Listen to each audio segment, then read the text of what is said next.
İnsanlar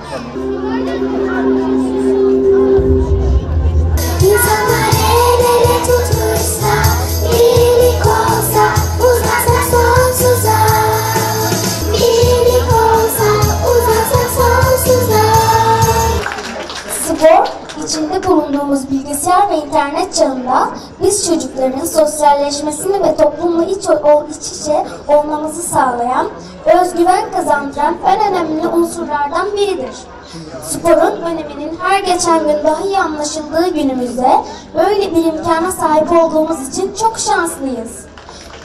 Bu imkanı bize sağlayan Şahin Belediye Başkanımız Sayın Mehmet Tahmazoğlu'na teşekkürü bir borç biliriz.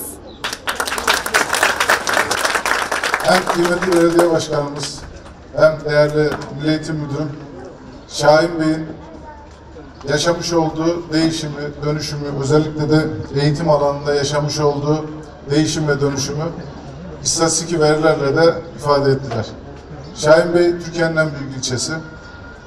Bütün sorunlarına çok güçlü çözüm paydaşlarıyla çok proaktif çözümler üreten bir ilçe. Özellikle Şahin Bey Belediyesi çocuğun hayata gelişinden, eğitim hayatına başladığı ilk andan, ortaokulundan lisesine kadar hayatın bütün alanına dokunuyor. Tabii çocuklarımız akademik olarak geçmiş yılları değerlendirdiğimizde inşallah bu sene LGS sınavlarında akademik olarak daha ciddi başarıları alacağımıza inanıyoruz. Onun da öğrenme vakti inşallah bir 12 gün kaldı. 12 gün sonra Şahin Bey ilçemiz LGS sınavlarında da inşallah daha başarılı bir sonuçla karşı karşıya kalacak. Hem eğitimde akademik olarak hem de spor faaliyetlerle başarılı bir nesil hayal ediyoruz. Bu hayalimizi hep beraber gerçekleştireceğiz.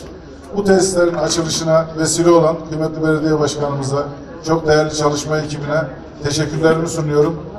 Çocukların bol, neşeli, mutlu günlerde, özellikle Covid'siz günlerde sarılarak, oynayarak, koşarak bir arada olmalarını Cenab-ı Allah'tan niyaz ediyorum. Hepinizi saygıyla, hürmetle selamlıyorum. Şu an Akkent mahallemizdeyiz. Akkent bizim çocuğumuz gibi. Nasıl buradaki çocuklar bizim çocuklarımızsa bu mahallede bizim çocuğumuz. Çünkü bizim kurduğumuz bir mahalle, göreve geldikten sonra kurduğumuz bir mahalle ve hızla büyüyen, gelişen bir mahallemiz. Şu anda herhalde nüfusu 30 bini geçti, 35 bin, 40 bine doğru gidiyor.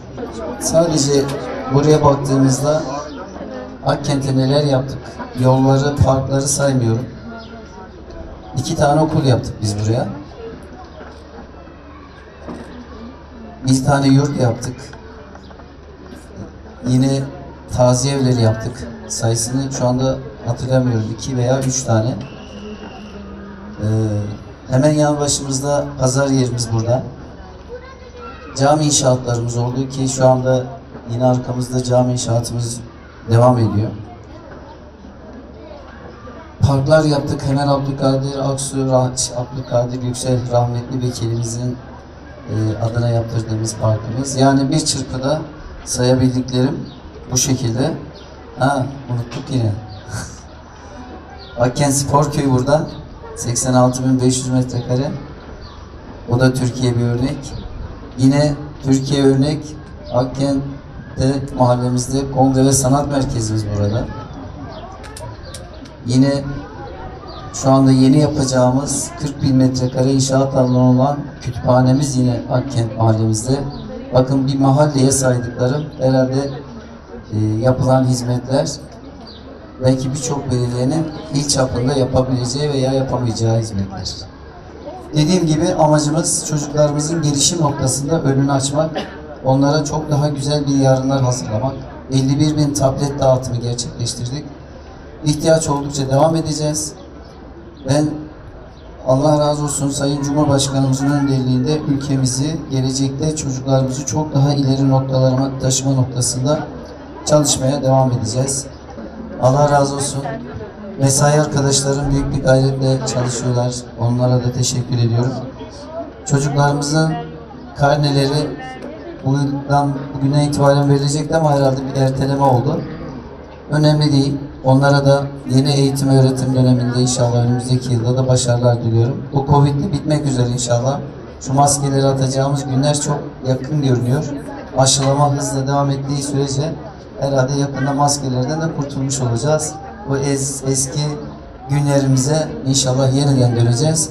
Ben tekrar hepinize çok teşekkür ediyorum. Hepinizi saygıyla, muhabbetle selamlıyorum.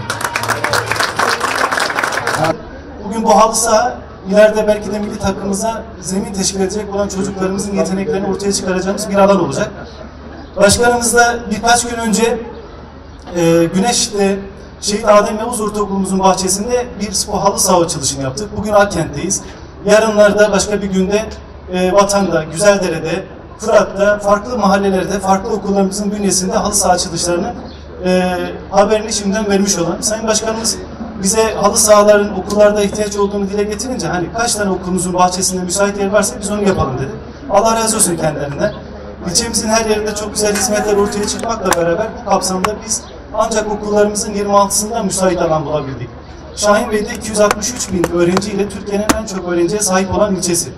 Bu sayıyı söylemek kolay ama anlamlandırırken ilçe nüfusumuzun 931 bin olduğu, Türkiye'nin en büyük 3. ilçesi olduğunu, 931 bin içerisinde 263 bin öğrencinin 6 ile 17 yaş arasında bulunan bir kitle olduğunu ve belki de Türkiye'nin genç nüfusu en yüksek olan, 0-6 yaşı da dahil ettiğimiz zaman nüfusun %40-45'ine varan genç nüfusuna sahip olan bir alanda ve 331 okul, 13 bin öğretmenle belki de yönetilmesi en zor olan ilçeyi Şahinbey Belediye Başkanımız Mehmet Tamazoğlu'nun Allah razı olsun destekleriyle en kolay yönetilebilir hale getirdik.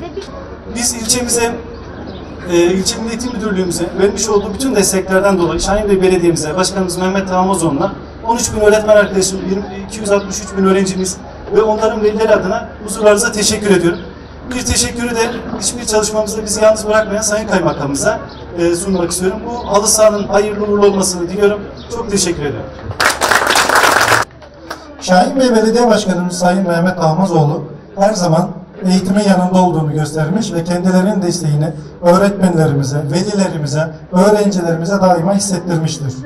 En son halı sahamızı da çocuklarımıza kazandırdığından dolayı kendilerine okulumuz ve öğrencilerimiz adına şükranları bir borç bilirim.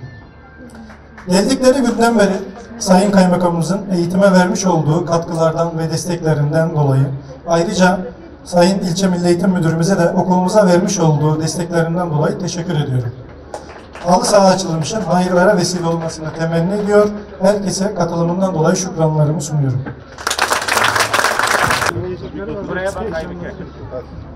Bizim için birçok proje yaptınız. Başka yapacağınız proje var mı? Mesela led, bisiklet, iç, ayakkabı. Tırları görmüyoruz sanki başkanım. Tırlar sanki Akkent'e yaklaşmıştı. Mesela tablet. 51 bin tane dağıttık. Mesela spor ayakkabısı dağıtmaya başlayacağız. Kaça geçtin sen? 4'ten 5'e geçeceksin. Sen buraya spor ayakkabısı alıyorsun. 4'ten 5'e geçenlere veriyoruz yani. Hadi hayırlı uğurlu olsun. Bismillahirrahmanirrahim.